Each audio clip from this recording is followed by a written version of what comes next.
Good evening, everyone. My name is Wayne Mangesha, and I'm the artistic director at Soulpepper Theater.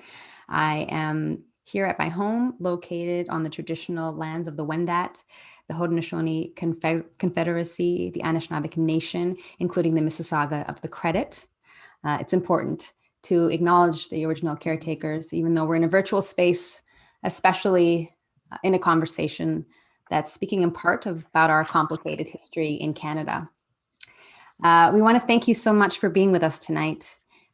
We're presenting tonight in partnership with Toronto History Museums, and also we're supported by TD Bank. They're supporting this community conversation and many other initiatives coming up in the season, so thank you to TD.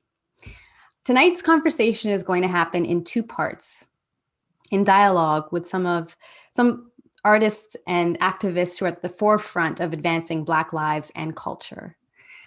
We start with the Honorable Jean Augustine, followed by a panel of artists behind our newest awakening projects, Freedom Heights, a song for Joshua Glover. Also, we want to hear from you. So at any time, if you have a question, you can send a question to questions@soulpepper.ca. That's questions@soulpepper.ca, or you can put your question in the chat and it'll come right to us. So first, I would like to welcome the Honorable Jean Augustine. Hi, Miss Augustine, how are you? Well, I'm really very pleased to be with you, Winnie. We're very pleased that you made the time. Thank you so much. I want to make sure that the audience knows who you are and just the impact that you've made on our country. So for all of you who don't know who this amazing trailblazer is, I'll tell you a little bit about her. The Honorable Jean Augustine worked for many years, deeply involved in community, advocating as one of the founding members of Caribana, chair of the Metro Toronto Housing Authority for many years, and much, much more before she moved to politics, where she continued to trailblaze as the first Black member of Parliament, putting forth the motion to have Black History Month recognized in Canada. And now, 25 years later, here we are sitting down to talk about what that means and to reflect on our history, our progress, and our future. So you put this motion in Parliament 25 years ago. It's kind of a milestone year. It's very special to be talking to you this year. Yes. I just wanted to talk to you about, reflecting back on why that was important to you then, and what do you think it's done for the country since? Thank you so much for the question. And I just want to say that I was the first African Canadian, or the first Black woman elected to the Parliament of Canada. Before me, there was Lincoln Alexander and Howard McCurdy. 1993, which was the year that I became the first Black woman to enter the House of Commons. 2 years later, 1995, December 1995, I put to my colleagues and called the question around the presence, the history of African Canadians. I had come from the field of education, Winnie, and I'm sure you know this. And at the time, teaching social studies, there was nothing in the textbooks around African Canadians. There was nothing in the textbook actually about Indigenous peoples. And so as a teacher, you make it up with the hope that you correct, with the hope that there is no criticism from your supervisors, etc. So when the opportunity came for me to officially ask the Parliament of Canada to designate February as Black History Month, it was a difficult road to go, simply because if you remember in 1995, we had a different parliament than it is today. We had the Preston Manning and the Reform Party of Canada. Mm-hmm. We had, for the first time, the Bloc Québécois. The Conservative Party had lost, under Brian Mulroney, had lost and came down to 2 seats, Elsie Wayne and John Charest. And so to talk about these social issues was not an easy one. But at the same time, I realized the importance of that. We had started in Toronto copying what was done in the United States, because as you know, they started their Black History Month around 1926 or so. And we had been following simply because we had these men from Toronto who worked on the railroad, and we were bringing back stories and placards and brochures and information about the United States. The city of Toronto was very progressive at the time, urged by the Ontario Black History Society. They had a proclamation in the city of Toronto, and that was it. But I felt that we needed to do something on a national scale, that we needed to see things in textbooks, and that young people should know about this, because I know that without the stories, without the narratives of our past and our present and our future would be greatly diminished. Our nation's stories help us to understand each other. They help the world to understand us. And so I think it was important to get this motion passed. So I had to sit with member after member, trying to convince them that they should support my motion.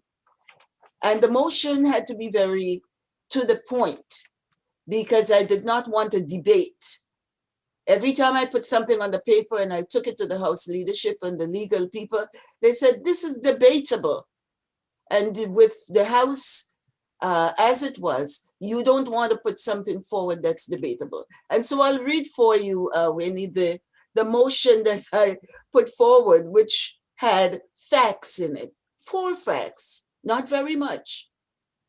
That this House take note of the important contribution of Black Canadians to the settlement, the growth, and the development of Canada.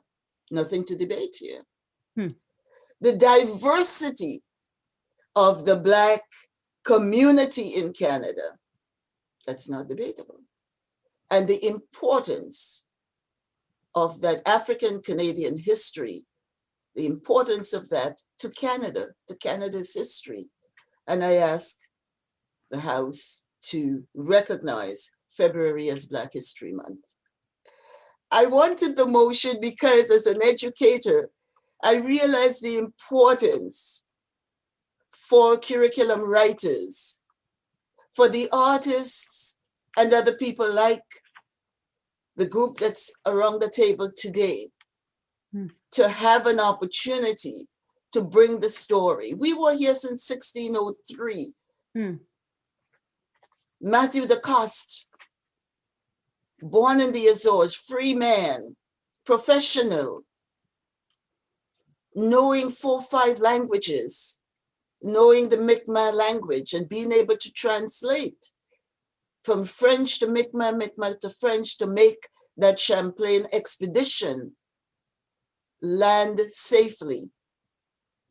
And so we were there from the very beginning. We were there before the nation was built. We were part of the settlement. We were part of the growth. We know the stories that the United Empire loyalists brought with them enslaved people. We know that there was slavery on Canadian soil, the buying and selling of individuals. We know those who struggled along the way. And so there is a vast amount of history that's important for us to share. And Black history is not for Black people and not just about Black people. Black history is really for all Canadians. African Canadian history and heritage must be known by all Canadians. Because if we are truly to say that we are a diverse Canada, if we are truly to say that we believe in the multiculturalism policy that says that we multicultural, multiracial, multi-ethnic, multi-religious, we need to know the histories, because then we can better understand each other, we can better work together, and we can ensure that every part of this multicultural society, everyone within this society's history is enhanced, that we know about each other, so we can work to the full potential of everyone within our community. And so my motive was really to get things in the classrooms and schools with educators. Little did I know that 25 years later, Black History Month is celebrated all across this country. I was with the Ontario Black History Society in Nunavut. I was in Fort McMurray. I have been invited all over this country to speak about and to talk about Black history and Black History Month. And so we see the celebration in churches, in among corporate bodies. I did a session today with Metro Links. So CRA, government agencies, unions, everyone now is reflecting on this history.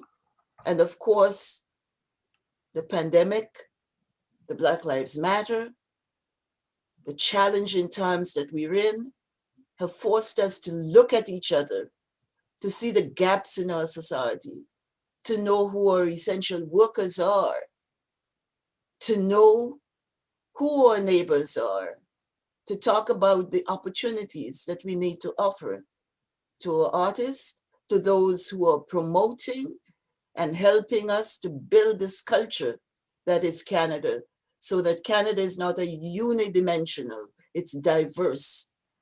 And we want to make it inclusive. Yeah.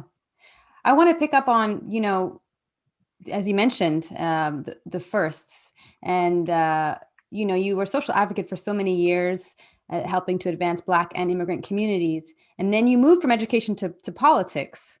How difficult was that, and why was that important to you?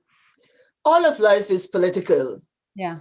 And there is no line drawn between one's activism as opposed to or beside the whole political realm. When I came to Toronto in the 1960, Toronto was a different place. It was ripe for activism and advocacy.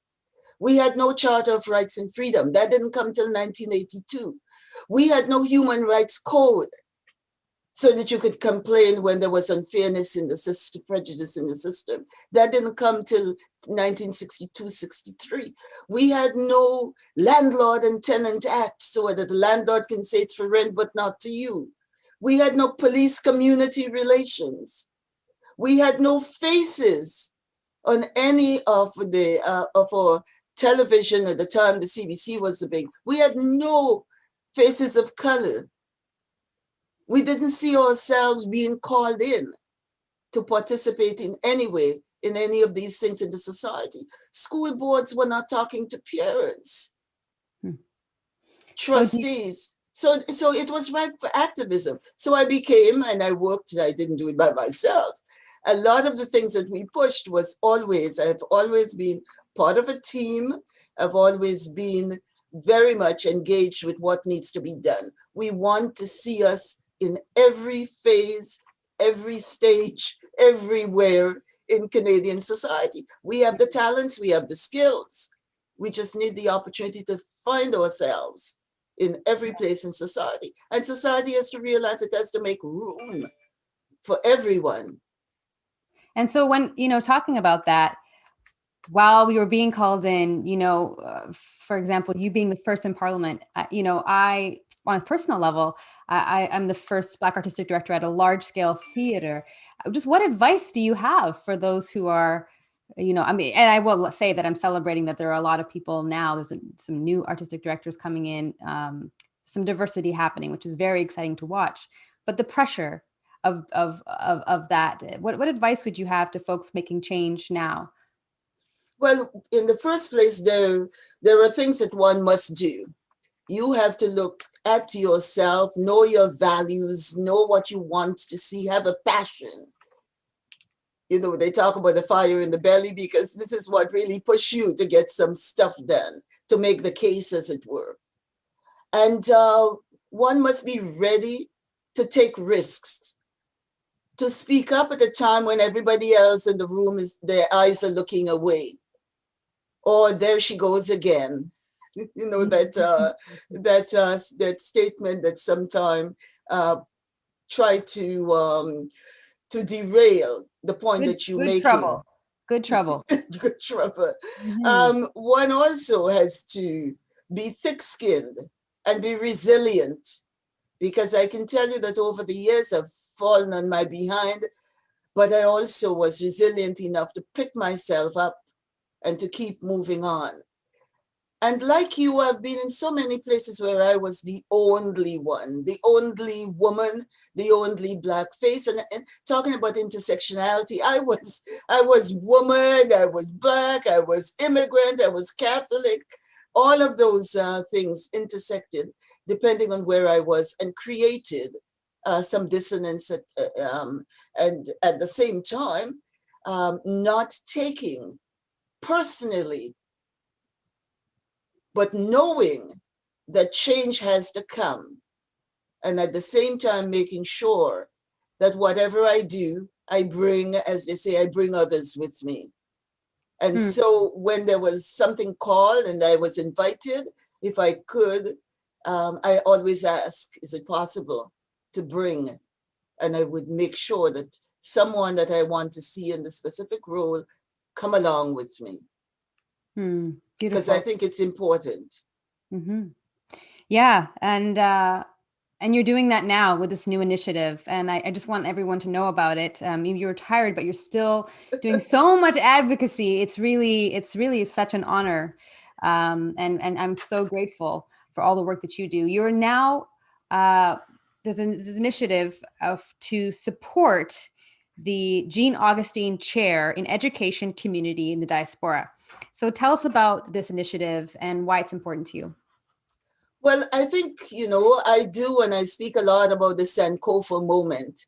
Sankofa is a bird with the neck going back. And Sankofa looks at the past, examine the past, bring it to the present and examine it in present situation, and then plots the way forward. And I use that analogy all the time. So to talk about where we are right now, my focus on education, my focus on community is really to say that we have to embed ourselves in every aspect of Canadian society. We have to be there. I'm not too sure about you, Minnie, but when I walk into a lot of these traditional places and I look around the room and I look at the walls and the portraits and the whatever on the wall, and you don't see any that you can identify with. And so when I was Minister for Multiculturalism, I was asked to take on some responsibility for a meeting with chairs. And when we call in the chairs, different chairs from how many umpteen universities across the country, there was a research chair in this, a chair by so-and-so, the name of somebody behind a specific chair. And a chair is a program of studies that's headed by a specialist professor, and people study in that chair. There was nothing that spoke to diaspora, education, community. And I kept asking, where is the black face around here? What chair is there that speaks to this? I knew that there was a James Johnson chair at Dalhousie University, but it's not funded. When I try to find out how we can have a chair, a community chair, I was told, Mrs. Augustine, a chair is $3 million. You bring $3 million, the chair is endowed. They endow the 3 million, and the 3 million stays there in perpetuity as long as you have the university stands. Your 3 million would be working for you. The interest comes out, and the interest pays for the holder of the chair and the work of the chair, and the chair itself can get program dollars, etc. So it's like the base of the building. You have to have that 3 million. And usually to get a chair, people come up to the university, put the endowment down, the 3 million, and there is a chair. When I went, I didn't have 3 million. I brought a little team with me and we were joking as we were heading back home. You know, Kamal, Jean, Gopi, and a few others. You know, where are you going to get 3 million?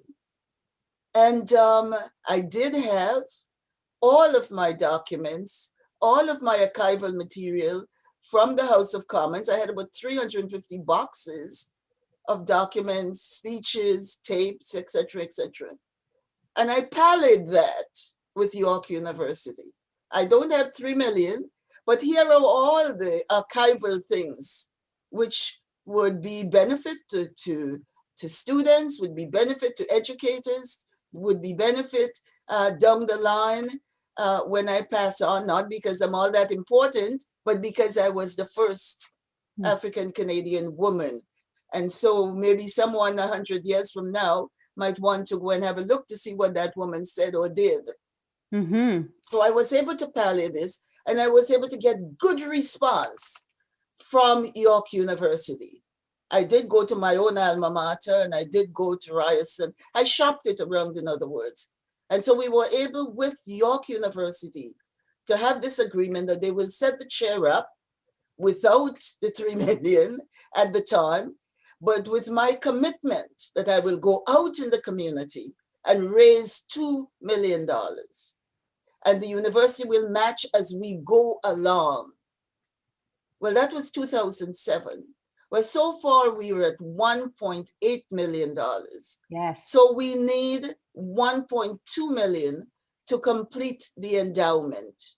And what does the chair do? The chair engages in community responsive research because we need the research in order to make good decisions. It has programs that promote equity and social justice.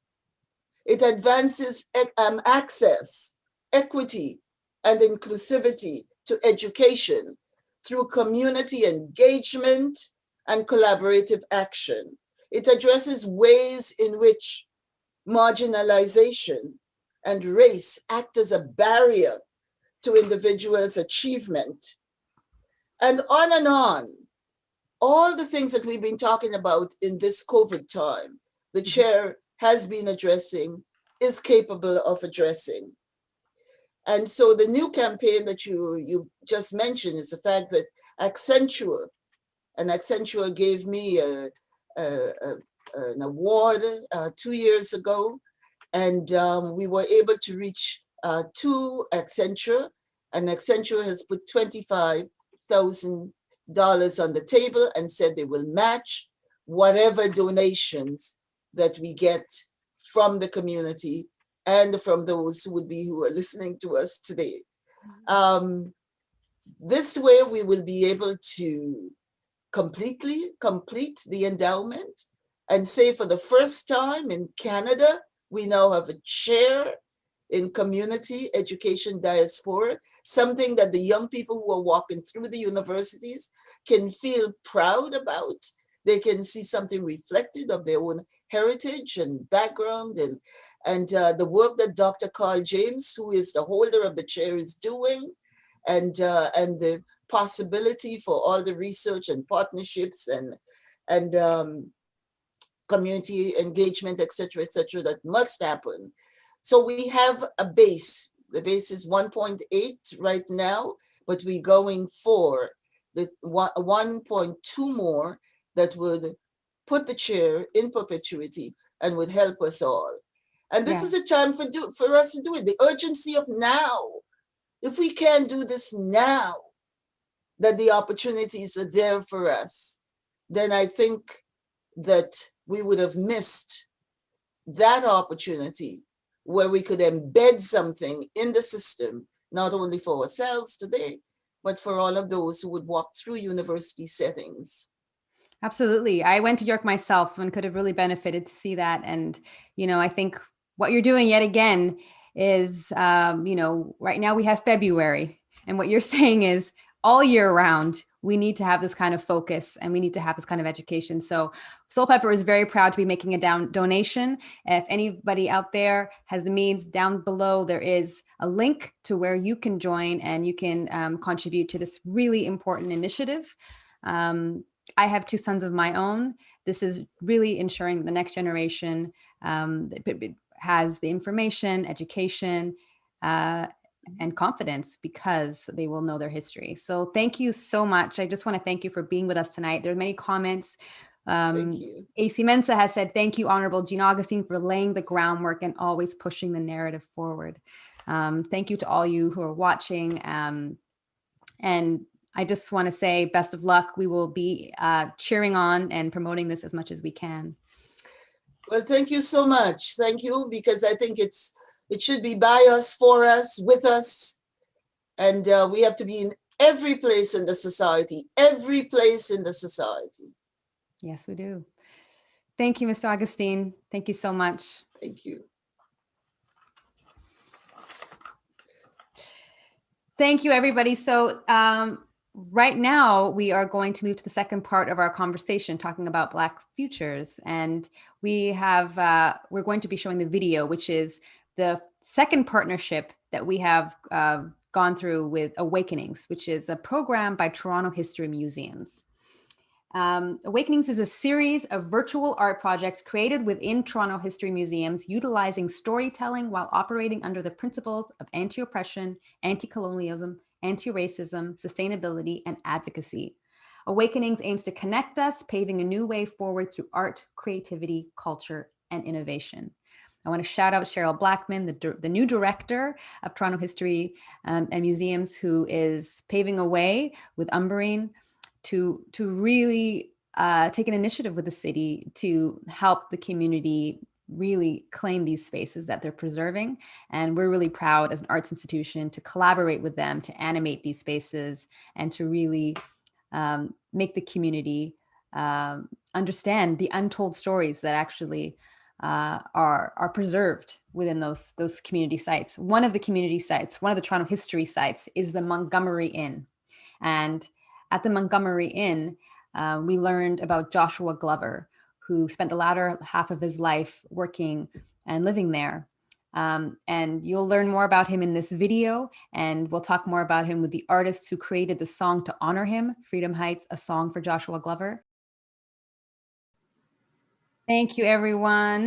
That was our second partnership with the City of Toronto, the Awakenings program. And I'm really excited that we have the artists who made that song and wrote those powerful lyrics with us tonight. And co-hosting with me, speaking of the power of the next generation, with much pride, I'm introducing our newly minted Associate Artistic Director, Luke Reese, announced Tuesday. Hey, Luke. Hello, how's it going? Good evening, everybody. So Luke Reese, for those of you who don't know, is a national slam poet. He is a playwright. He is a community builder. He's one of our champions and advocates in the theater Canadian community. So we are really, really proud to have him at Soulpepper. So let's introduce these artists, Luke. Yeah, let's welcome them all here. All right, we're bringing up the wonderful artists. Give us a wave there. Ayo. First off, I'm so happy to introduce Julie Black, who is a true Canadian icon, Canada's queen of R&B and soul. Juno Award winner, Gemini Award winner, and most recently Dora Award winner. You probably saw Julie in Carolina Change that happened about a year ago now, where she starred. Julie, it's so great to have you with us here tonight. Thanks for having me. It's a blessing. It's a blessing to be here. I'm grateful. And I get the pleasure to introduce Cardinal Fischel, who's a dear friend, but also has a legendary title as, one of our hip hop ambassadors in Canada. He is a record producer, a DJ, a record executive, and he is also a tireless advocate in the community. That should be known. Somebody who is always fighting for Black artists and Black culture. Big up. Yeah. Big up. Welcome. Blessing to be here. Blessed, blessed. Big up to everybody. We've also got Savannah Ray joining us. If you don't know who Savannah Ray is now, you will know for sure. Toronto-based artist, songwriter, has become one of R&B's brightest new voices, making music with an unyielding intention to craft songs that forfeit polished stories for authentic ones. Savannah, thanks for joining us. And as we mentioned earlier, behind the scenes, love the matching with your environment right now, looking fire. Yeah, thanks. Yeah. And then I get to also introduce Emmanuel, a person that my mother is very proud of from the Ethiopian community, and somebody who is an amazing artist, R&B artist, who's makes the listener shudder with passion, delight, and pain sometimes, and sometimes all three. But his chief concern is getting the listener to experience the same curative transcendence that the music's creation has provided to him. It was an honor to be a part of the campaign for Black Women, which was his song that he released. And Emmanuel, big welcome. Thanks for being here. It's an honor to be here. Thank you so much. And finally, we've got Susan Carroll joining us from Dallas, all the way from south of the border. Susan's, in her work as a singer-songwriter, the struggle of life resonates in her sound, and her ability to take the emotion and transform it to song always touches her audiences. And it was great to have your voice and your contribution to this track. Susan, thanks for joining us. Thank y'all for having me. I'm so excited. Now, as you folks watching saw in the video, just to talk a little bit more about Joshua Glover, yeah, he's somebody who escaped enslavement not once but twice before finally making it to Toronto, where the abolitionist movement was prominent at the time. But by the time he got to Toronto, where he settled in Etobicoke at the Montgomery Inn, it was just 3 years after the largest anti-slavery convention was hosted in the city at the St. Lawrence Hall. Another piece of information, if you've got the time to dig in, and something that's little known. So we're going to talk a little bit about that history and what it meant to come to this track. Yeah, Winnie? Yeah, let's start with that. I'll start with going to Cardinal because he's the first person I called to, as someone I knew could just really help to amplify this message. So just to ask you about, what you thought about when we talked about this history and why you wanted to do this song. Well, there's a couple of things. When you get a call from Wayne Mengesha on a Sunday, you answer. So you make sure and take that call. But the passion that you spoke to me about with regards to this story, what was incredible was, I had also gone to York University. So there's been a lot of York U love out there. So shout out to everybody that went to York. We won't talk about the other schools right now. But, going to York and, studying cultures of the oppressed, studying all these different amazing historical figures. My mom having been a teacher within the Toronto District School Board, and she used to teach Black heritage courses and Black culture in schools. I had never heard of Joshua Glover's story up until you called me on that Sunday. And for me, it was problematic. Like, I loved it, but I was like, I'm a person that's been an advocate of Toronto my entire life and my entire career. And the fact that this story was out there, and not only that, but that like he ended up in Toronto, you know what I'm saying, in Etobicoke, and the fact that Montgomery's Inn is still there, like it's still standing, like that blew my mind, you know what I'm saying? And I think what happened was when, you spoke to me about what the initial idea was, I was like, what I would love, rather than something that maybe only exists during Black History Month, is something that could live forever. And, being a person that obviously has lived his life within the realms and the energy and the vibrations of music, I knew that right away I wanted to create a piece that, could rock for this February, but this March, April, May, June, and just keep going on and on and on. And even when we're gone, there's going to be something that is still there that remains.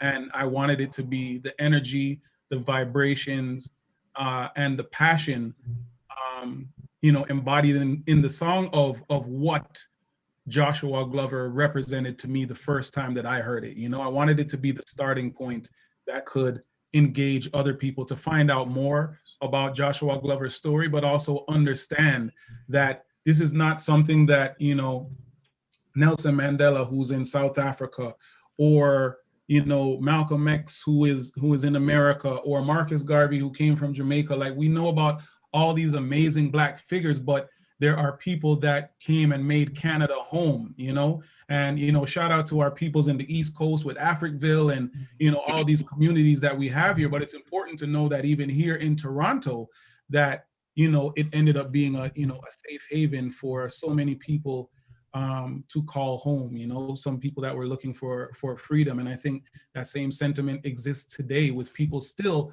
coming to Canada and settling in Toronto. And it's important to understand our history and give our struggle context. Mm-hmm. How about you, Julie, as somebody who's made several anthems for empowerment?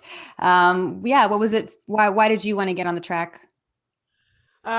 It's interesting. It's been a long time since I released like music on my own, and I realized that it was time to focus on continuing to live a legendary life, to take someone's story and make it that thing that could be put the cool into the history. You know, all of our voices are so different, yet complementary. And when Jay called me, I was going through my own imposter syndrome. I was going through my own struggles. I was going through my own, what else can I do? You know, who am I now on today? And thinking about Joshua, and do I have that in me in my own way to be that resilient, to really trust allies? You know, so many things came up for me because like Mommy Augustine said, we need each other. Black history is our history. And to know that I never heard this story in my life, it was one of those things. I had to drop the pot. I was like, where's this guy? What do you mean Etobicoke? What do you mean Toronto? How you mean? And to know that, you know, I think about my parents, my grandparents, and, you know, with my mom not being here, being able to kind of like do her struggle proud as well. I feel like his struggle became, my mom's struggle became mine. And in that though, like knowing that this history, it's the next generation that's going to actually make the equality happen. I'm not doing it for me. We're not doing it for us right now. We're doing it for a better tomorrow. Ultimately, I said, I don't know if I could be a slave. I don't know. Could I be a slave? These are the things I ask myself. Julie, could you be a slave? Would you, if you were a slave, what would really happen to you? Some of the things that I just really sit back and I sit in gratitude. Like this man, not once, but twice. Free for how long? Put back into slavery. Are you kidding me? We're talking about losing a record deal or not being on a chart or not getting this tour or not having fitting in the skinny jeans. Like the things that just don't even matter. It brought me to that space of like, yo, sister, okay, really and truly, this type of armor that this man carried, what we're carrying now, it's nothing. It's just time for us to just do it. Come together. It's generational. It's generational. It did away with ageism. All those isms, right? And so to Jay's point, something that could be left for those to study and be proud of. I'm like, it was time. And I'm so grateful. If my eyes were to close today, then I've done enough. That's how I feel about it. If my eyes were to close after this piece that we just did, then I've done enough. Real talks. Inshallah, they're not going to close today, Julie. We need them to open up for long. Inshallah, not close. We need it. Yeah. Thank you. No, you're opening all our eyes. It's beautifully said. And we should say actually that the song has, I think, affected a lot of people. And we got a partnership with the Raptors, who are taking on the song, and we're in conversation with them about how they can amplify it. So it's already spreading just because of the passion you've all put into it. I'm going to pass it to Savannah. Savannah, what are your thoughts? I mean, wow, like they both Julie and Cardi said it so beautifully. You know, for me, it's exactly what they were saying. I never heard this story before, and I feel like, you know, we have Black History Month, we have all these great things, but you know, growing up, it was a small chapter in a textbook. And, you know, for me, I'm an adult and I'm just learning about how deep it runs. Black history runs in Canada. Like I know about like Cardi said, Africaville and all these things, but we're talking about Toronto, and yeah, it's when Cardi tapped me to be a part of the song, I was like, it's time, like it's definitely time for music that is historically relevant, but also that speaks to the youth. And it's not just like the ABC stuff they play us. They would play us, in school. This is like it's all of it's coming from our heart, and to kind of be on something where there's legends on the song. We have Cardi, we have Julie, we have myself and Emmanuel. We are learning from both of them, and Susan, incredible voice. This is Toronto history where we're adding to it, and yeah, I feel like this, we knew what it was because we put passion into it, but it taking a life of its own is already a testament to, to how awesome the experience has been.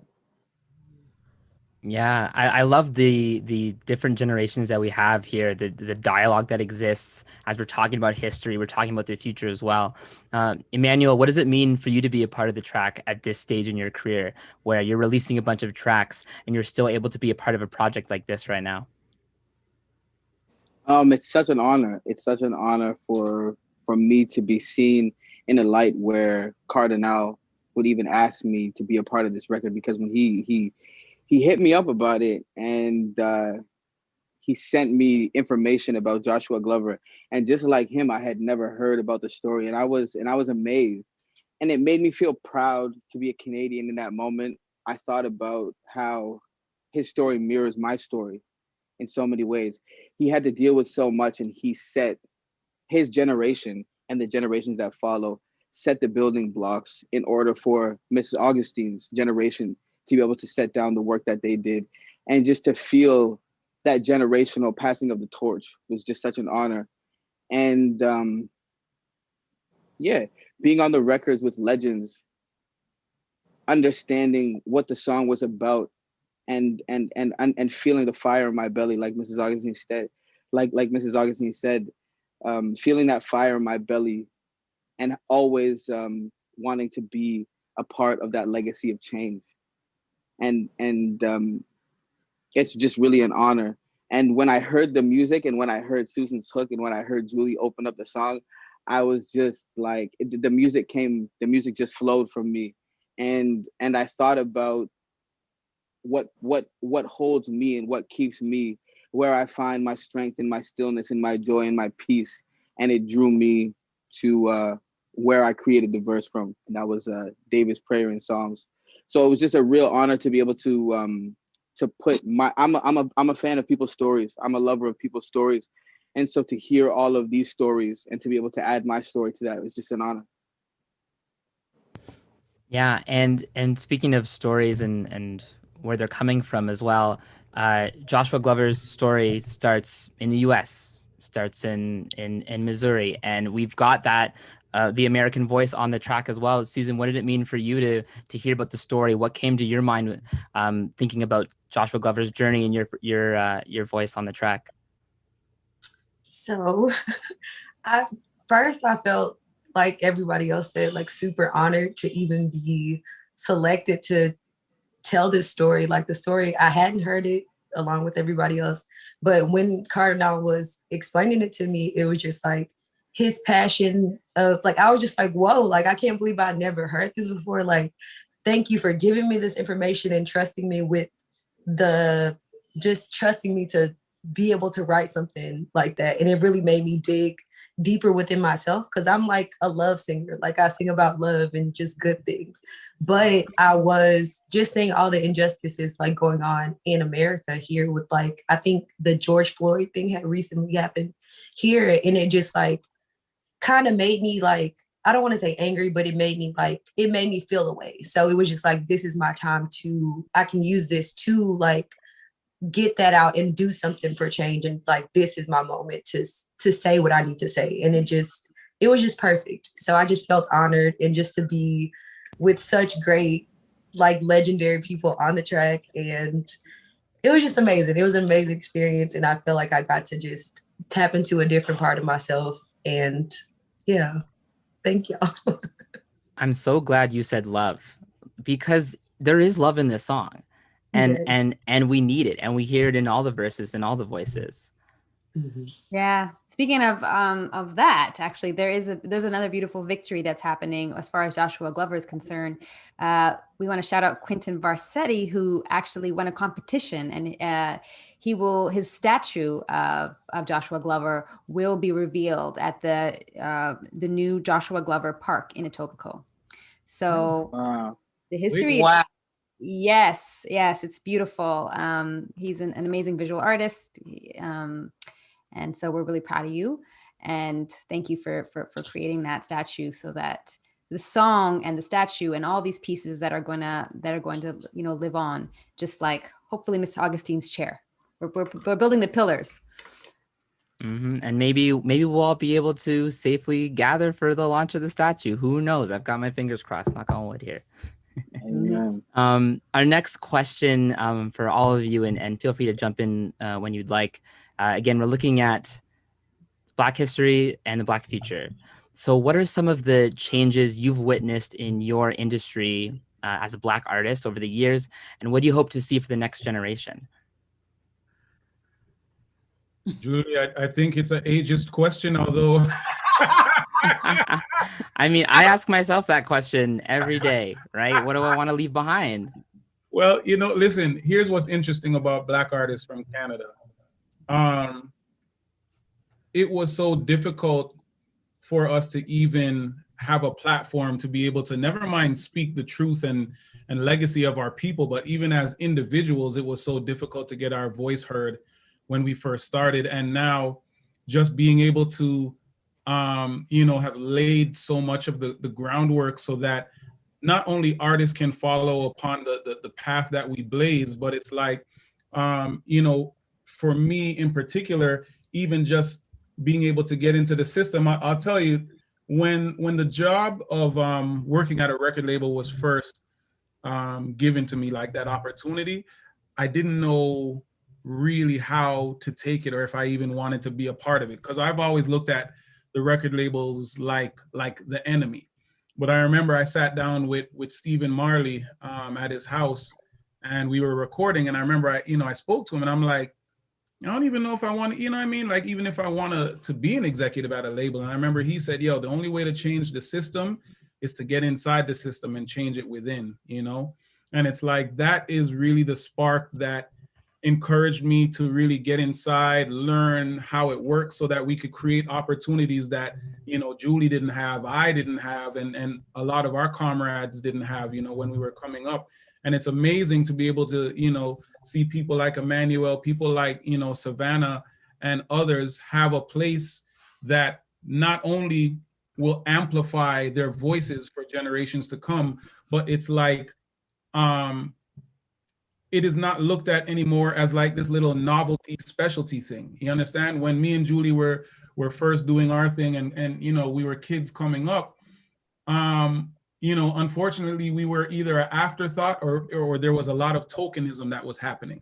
But what I love right now is that Black music is the dominant music of the globe. You know what I'm saying? We are the trendsetters globally.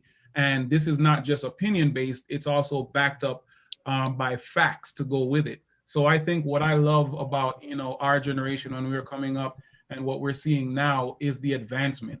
You know what I'm saying? The amount of opportunities that are now available to the younger generation, and the fact that people are not only going to listen to what they have to say, but people are going to act on what it is that they have to say. You know what I'm saying? And really see a lot of change materialize within their lifetime. And I think that's an incredible thing to witness.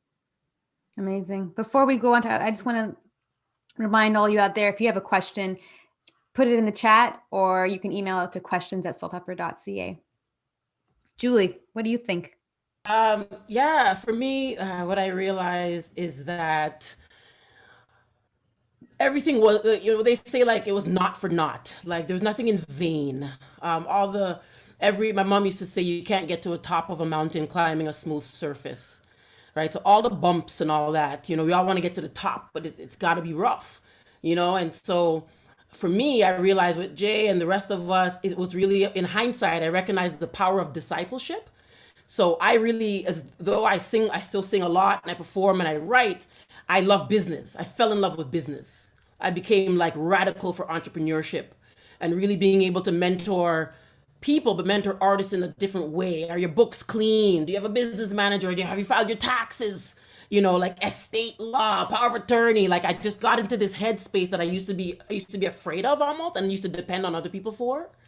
And the power and that knowledge is so powerful.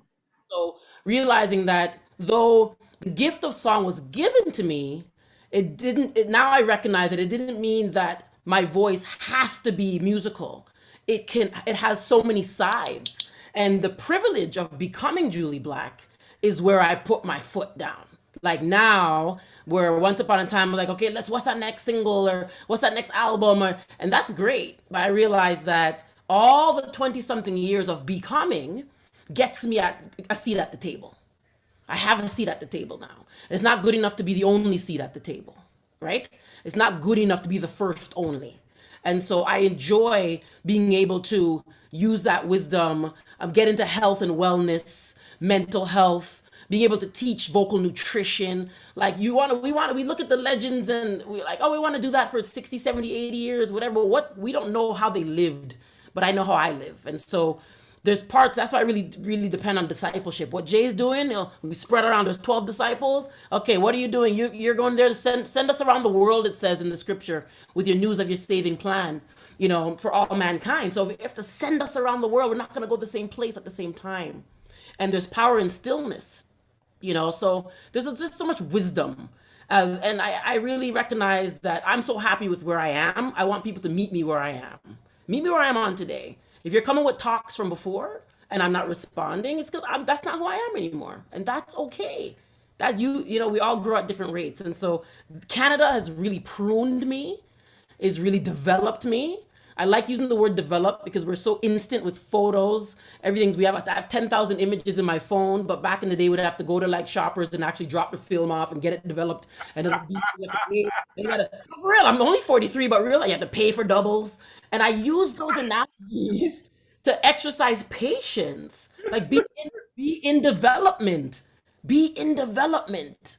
It's an important part of the growth. And so I love being able to see Savannah and Emmanuel and Susan's as allyship.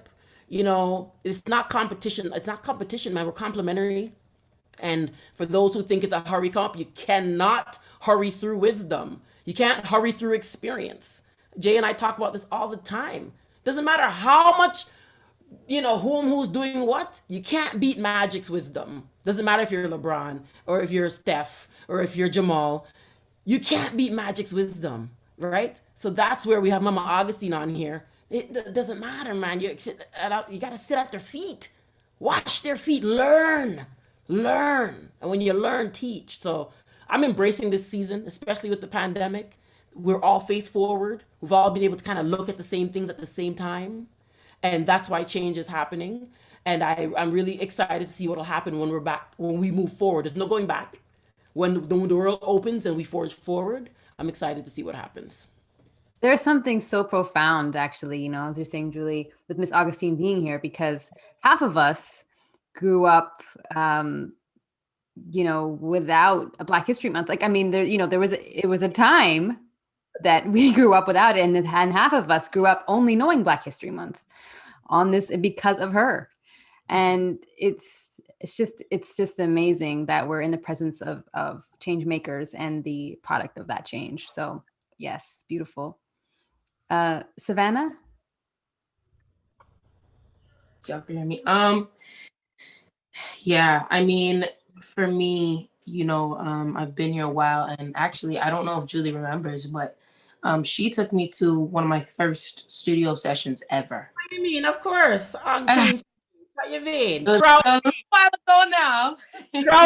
Crown me. Yeah, there it is. And like, she brought me in and like showed me how songs are written and like how to perform in the studio. And you know, that moment definitely stuck with me as far as cementing, you know, the type of not just artist I want to be, but the type of human being I want to be.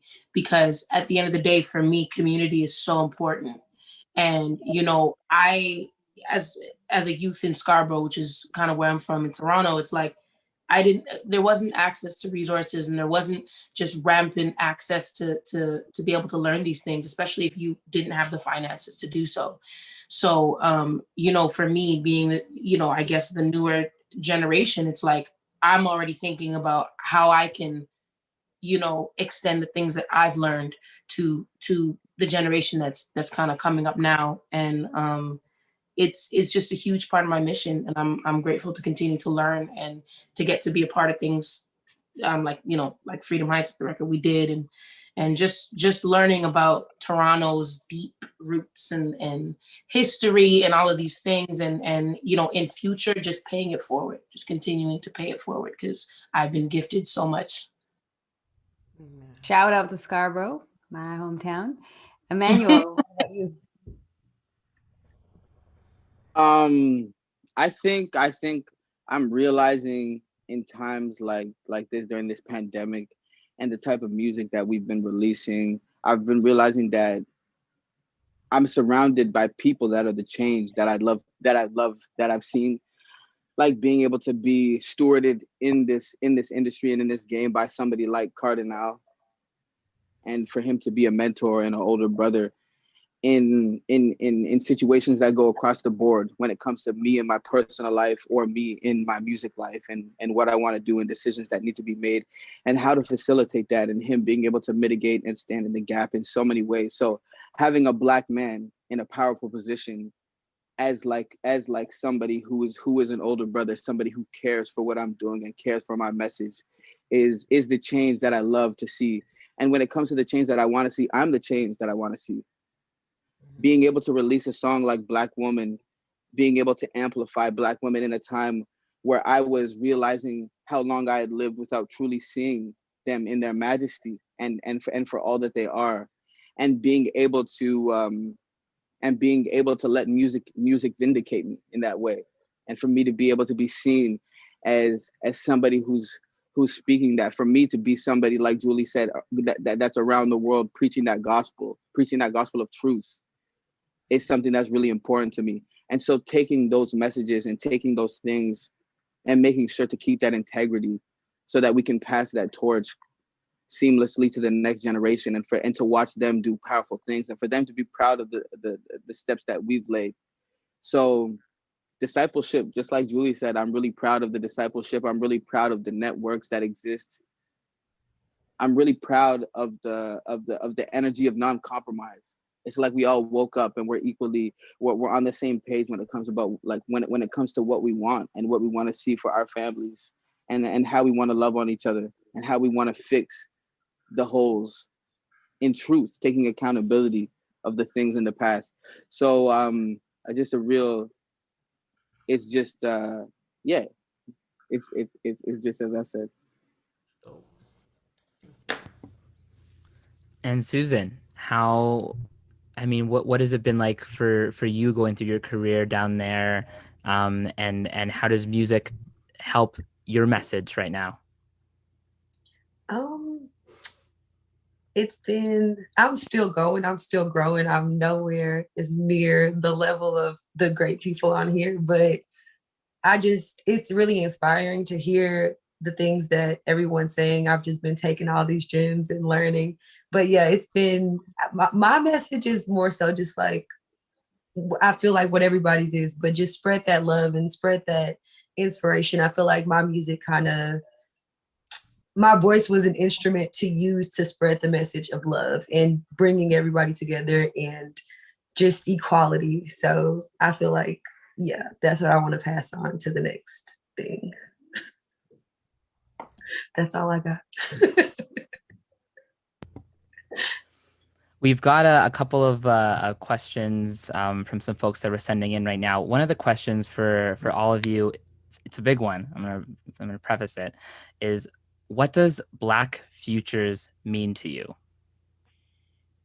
Hey, I know. I mean, for me, Black Futures means Black now. It means Black now. It's like, to think about tomorrow without actually being where your feet are doesn't make any sense. Black Futures is right now. What you're going to do to utilize your resource, how you're going to stand in the gap with your privilege. Teach me. My Black Futures also relies on my white friends and comrades and constituents to teach me about your whiteness. Teach me about your privilege. How are you going to truly put yourself at risk economically if need be? That's right now. Black Future is Black now. Black Future is Black now. That's how I feel about it. Period. Is that the next record that's gonna come out? Hey, I think that could be a hook. Let's go. I'm writing right now. I'm ready. Right there. You stay there, Chef Mike, right there. Stay there. 1, 2, text us some pressure, and we need that tomorrow. Yo, if I could, I think what Black Futures means to me is like, how I see it is leveling the playing field. What a lot of people don't understand, man. Sometimes we talk about these things without trying to get angry, but it's like, when you think about some of the stereotypes, not just in Canada and America, but throughout the diaspora, when they think of Black people, and you hear these things about just pull up your bootstraps, or why are they so lazy and so forth. Like, you have to understand that we are a people who literally built the countries that you live in free of charge, and then they call us lazy. Black Futures is just leveling the playing field so that we can be looked at and we can receive the equality that we deserve. You know what I'm saying? Like, it's crazy right now that it's like we're at -100. We're just fighting to get to 0.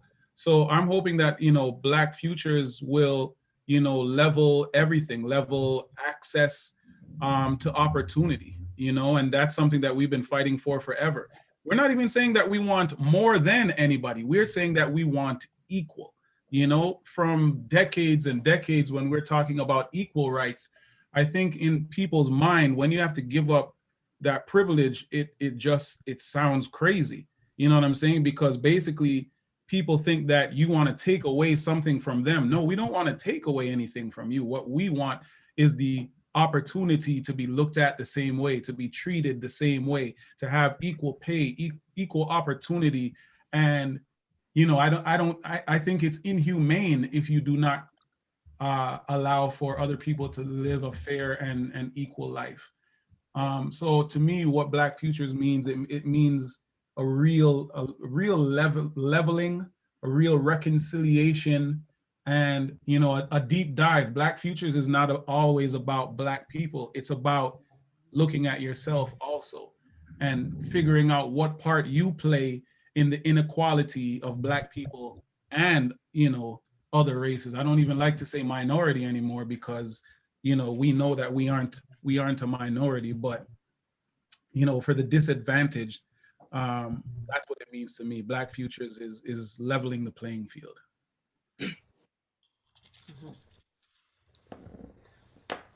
Well said. Does anybody want to add? He said it best.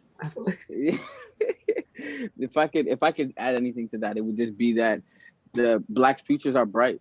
Black Futures are filled with a double portion of blessings. There's so many tools that we have at our access. There is it's just bright. It's bright. We're equipped and we're willing and we're ready for what the future has to hold, and we're getting involved.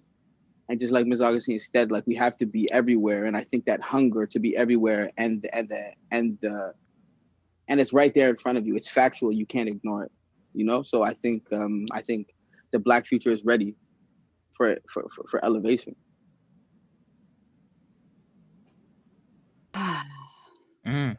We're going to be all right. The next generation's got it. You know that, right? We're going to be good. Anyone else? Savannah, Susan? Summed it up. I feel like it was all said. I'm just here snapping because yes. Same. You know, the one last thing that I would say, Luke and Wayne, is just like, first of all, to Cheryl, to Umbreen, to you, Wayne, to be given this opportunity to pull this all-star cast together. Like, I just want to thank you guys once again publicly, and I will continue to do so. But it was important, you know, for this song to be a song that, you know, had men and women. It was important to this song to be intergenerational, you know what I'm saying? So that it would have the new generation and, you know, it would have some of the OGs, but, you know, even being able to bring in Miss Susan. I know she's super humble, but it's like she really, you know, kicked off this song, and saying that her voice is an instrument is an understatement. You know, anybody that listens to this song and you hear Susan on the hook, she has one of the most engaging voices that I've heard in a super long time. Her tone and what I love, anytime I hit her to be on a song, I'm just like, yo, listen, I just need that the Susan, I don't know, it's just this very unique and super blessed tone that she has, you know, no matter if she is singing about love or she's singing about freedom. I just love all of the elements that came together on this song. And, you know, I think the song really summed up what Black Futures is, you know what I'm saying? Black Futures is not just about our elders. It's not just about the youth. It's about maintaining that bridge. And I think, you know, that bridge, we started to see, we started to see a little bit of wear and tear on that bridge, but we need to really, reinstate the same principles that, you know, we learned about when we were kids, which is each one teach one. And I think it's not really about, you know, ageism and worried about what generation you represent, but understanding, you know, the beauty that everybody gives to everybody, because, you know, we learn the vibrancy and the energy all the time, and we are re-energized by the youth. And at the same time, like Julie said, you can't rush wisdom. You know what I mean? You can't run through that. Wisdom is something that you earn, you know what I mean? And you only earn that through time. So I think, you know, everybody can learn from each other. And I think this was just an amazing song, you know, to bring together. And hopefully the same energy that we have on this panel today, it'll inspire other people to do the same, to come together and create other beautiful pieces of work, you know what I'm saying? Because we have a lot of work to do, but the good thing is that, you know, no matter if it's a small step or a big step, as long as the steps are forward, then we'll be good. Amazing. Yeah, we have a question from the audience just about the song and if there's going to be a video from Starrent. We were on Jason and Luke and Cardi and Jason and Luke and I were on a call with John Wiggins yesterday from the Toronto Raptors, and we're talking about what we're going to do visually with the song. So we don't know exactly yet, but we have plans. And just we wanted to share a quote from John Wiggins, who is the vice president of organizational culture and EDIR at the Toronto Raptors. And he said, "We're in a revolutionary place of change where culture can be created with a more equitable, honest, and racially inclusive lens. Music is one of the most important forms of storytelling, and Freedom Heights, a song for Joshua Glover, could reach audiences that don't know the story of this man, and by extension, this country. For them, it could truly be an awakening." So we're really excited to have that partner. And I just wanted to just pivot a little bit to talk about awakenings in general and the program. You know, it's I've never heard of anything like this, with the city committing in this way to this program, and a lot to do with Cheryl Blackman and the director of Toronto Museums and History, but to really look at these spaces from an inclusive lens. And part of the reason why they created Awakenings was coming out of Black Lives Matter and coming up out of what they had called a sort of a collective grieving, and to do something to empower the communities in Toronto, and to give and to look at our histories. And so just talking about that idea of collective grieving and this time and awakenings, and I just wanted to talk about mental health because I think it's important. And actually that's a day that's coming up. and we use art. And I just want to talk about how you are also, as somebody who helps replenish the community, how you also are replenishing yourselves. Is there anything that you want to share about that? Open to anyone. Most definitely. I think lately I've been taking the extra free time that being in this pandemic has offered me to really try to take steps in self-love across the boards, whether it be speaking to my therapist more, running, exercising more, taking steps to eat healthier, and also just working on my relationships, finding that during this pandemic, I've been at home a lot, and I've been in close proximity with my family and people that I haven't been living in close proximity with, and kind of learning how to asking how do I love you better? How can I love you better? How can I make space for you? And also in return getting that question asked, and just being able to create a healthy environment for growth, so we can move forward in life, and we could really leave this situation knowing a deeper, and knowing a deeper strength, and being able to have a better connection with the people that you are with each that you choose to surround yourself with, and that you call your family. For me, I've been being even more open with my vulnerabilities. It is the biggest measure of courage. I'm pretty much on stage. Everyone knows, well, for those who've seen me perform, I let it all out. I'll cry. I'll do all that stuff. But I realize there's a lot of people suffering in silence, and our Black community suffering in silence, and our Black women have had the S on our chests for a little too long. And now with people homeschooling and home working and doing all these things, there's a lot of pressure, and there needs to be an outlet. And so I've been able to really share when I need to take time, when I need space, that we are relatives, yes, but it doesn't mean that I am totally assigned to you 24/7. Yes, I work for myself. I'm an entrepreneur. I don't have children, but it doesn't mean that I have all the time because I don't have children. So there's certain things, that I've really had to be a little bit more vocal in grace and with compassion and with love. To Cardi's point, like, I could be angry, but I'm not enraged. Yes, I'm mad, but I don't have rage. Being able to respond more than react. And again, having the time to actually sit and process, asking for the time. I'd rather someone take my money than take my time. And so that's where I realized the commodity of time. It's so valuable. Getting a mammogram, dealing with the stigma of hormonal changes. Like, I realize I have this tattoo. I put it up a second ago because I really am a bridge. It's my lot in life. And there's so many people that are truly sitting in fear. And so men and women, we have spaces as women to hug and share, and we have empowerment this and empowerment that. Meanwhile, our men, and especially our Black men, sometimes are just sitting, not able to share.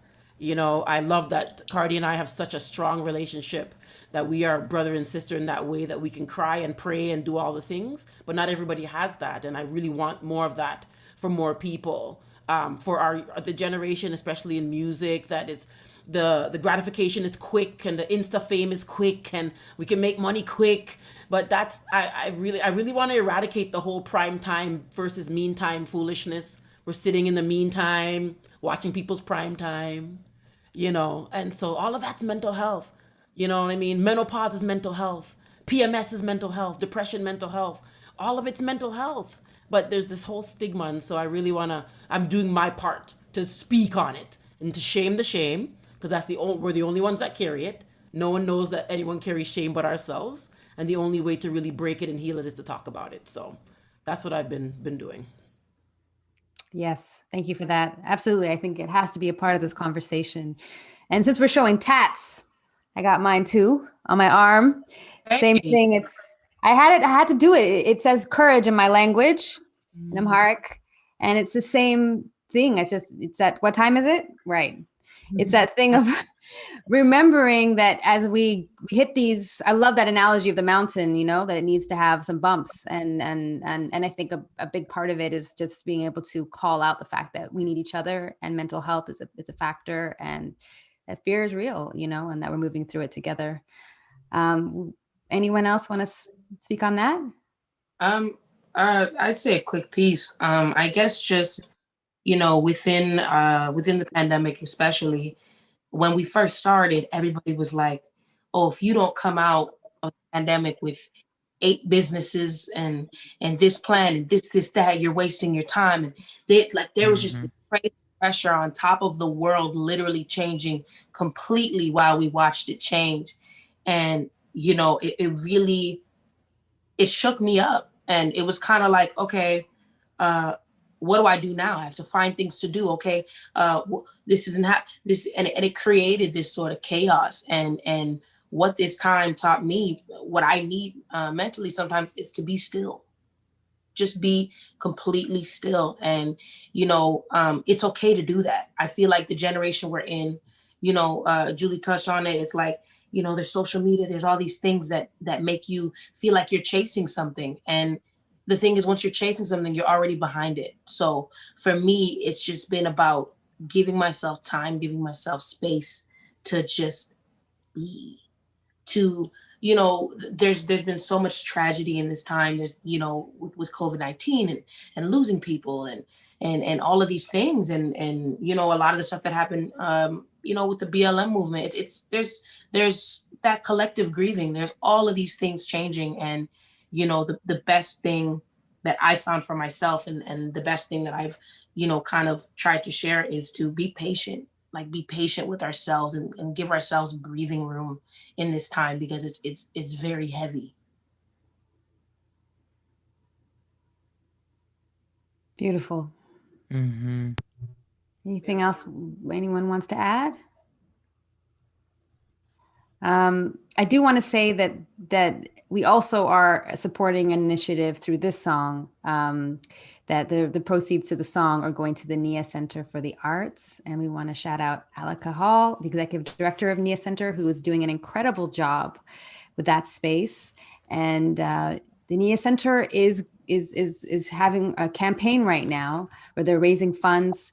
You know, make sure you check out their website. Information will be below.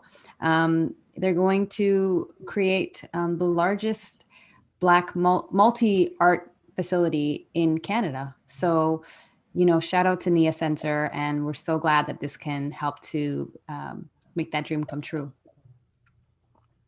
We have a couple more minutes. There's one last audience question that just came in. So let's see if we can get a couple people to speak to that. And it's on the theme of wisdom, which we touched on earlier. So speaking of wisdom, for each of you, or in this case, because of time, maybe a couple of you, share some words of wisdom from your careers relative to your experience as Black musicians from Canada, and Susan from Texas. So some words of wisdom from your experience as Black musicians. Final words for us to end on this evening. I'll just say a quick thing, because I had to learn it myself, but I would say just like always believe in yourself and believe in your gift and keep going. That's all I have to say. But yeah. Nice. No, that's beautiful. I would say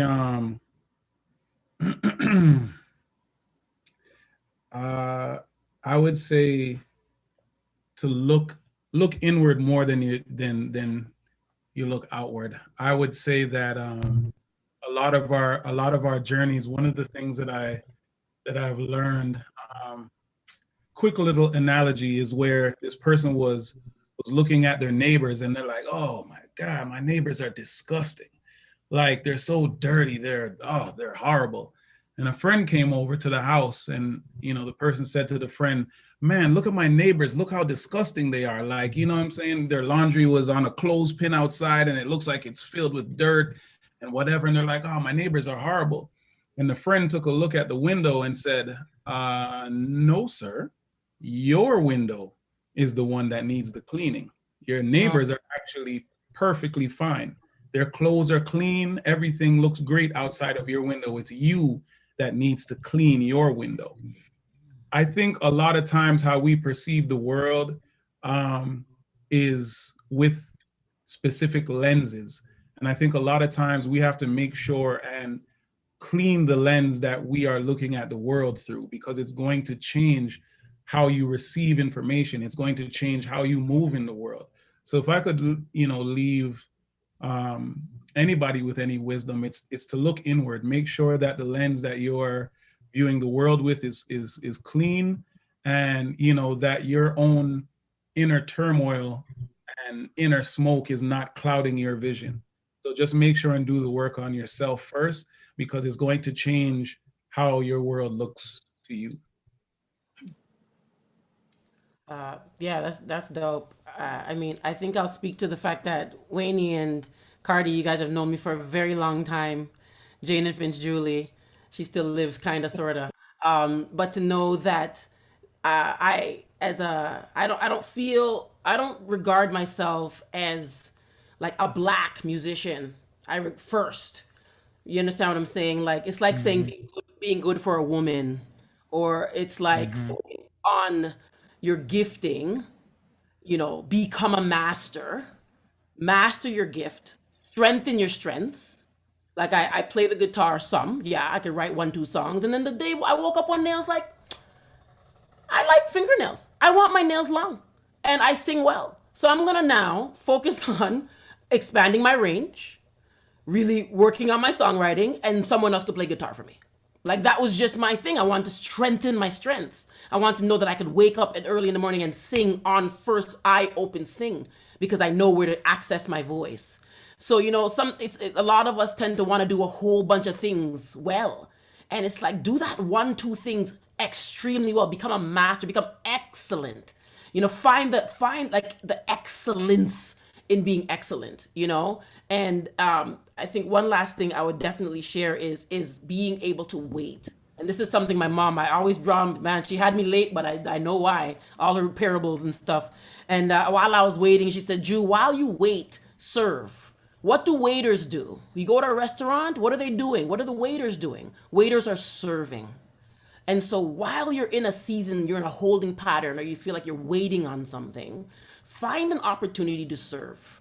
And in that service, bet your bottom dollar, you're going to feel so fulfilled. And all those things that you really want to happen, they're going to start to manifest. They're going to start to unfold, because you are helping somebody else. So that's my piece of wisdom.